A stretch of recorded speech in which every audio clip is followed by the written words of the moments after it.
श्रीमन्नारायणीयं दशकं 50 तरल मधुकृद् वृन्धे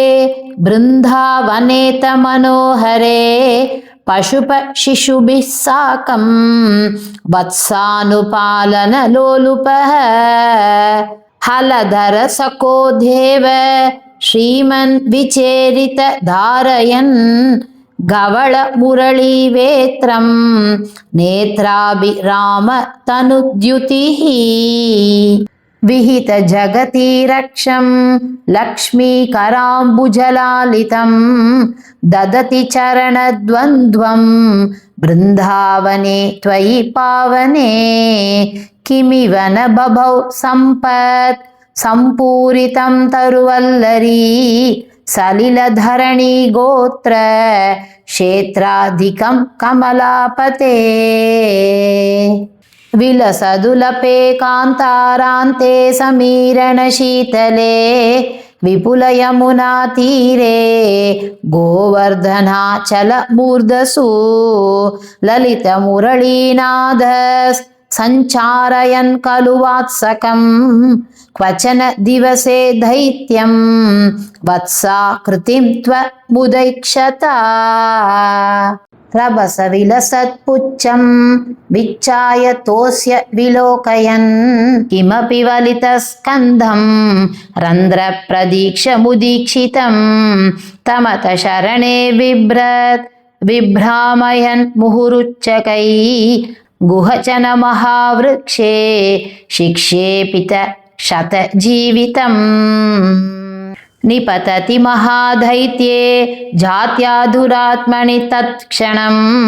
निपतन जवक्षुण्ण क्षोणीरुह शतकाणने दिवि परिमिलत् बृन्दारका कुसुमोत्करैः शिरसि भवतो हर्षाद् वर्षन्ति नाम तदा हरे सुरबिलतमामूर्धन् यूर्ध्वं कुतः कुसुमावली निपतति तवेत्युक्तो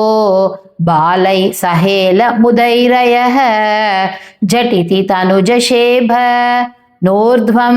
गतस्तरुमण्डलात् कुसुमनिकरः सोऽयं नूनं समेति शनैरिति क्वचन दिवसे भूयस्तरे परुषातपे तपनतनया पातः पातुं गता भवधाधयः चलितगरुतं प्रेक्षा मासुर्भगं खलु विस्मृतं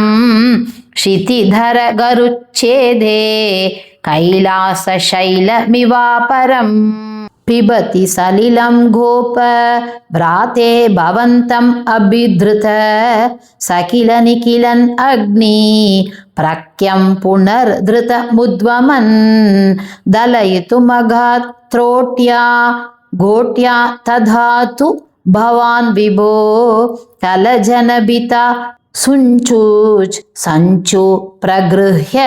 ददार तम् सपदि सहजां सन्द्रष्टुं वा मृतां खलु पूतनाम् अनुजमगमप्यग्रे गत्वा प्रदीक्षितुमेव वा शमननिलयं याते तस्मिन् बके सुमनो गणे किरति सुमनो वृन्दं बृन्दावनाद् गृहमय्यता ललितमुरळीनादं दूरान् निशम्य वधूजनैः त्वरितमुपगम्यारात् आरूढमोदमुदीक्षितः जनितजननी नन्द समीरणमन्दिर प्रतितवसते शौरे दूरीकुरुष्व ममामयान् श्रीहरये नमः श्री पोन्नु गुरुवायूरप्पने शरणं श्री चोटाणिक्करै भगवती अम्मये शरणम् आनंद चिन्मयने शरणं नारायण अखिलगुरो भगवन्नमस्ते सर्वत्र गोविंद नाम संकीर्तनं गोविंदा गोविंदा।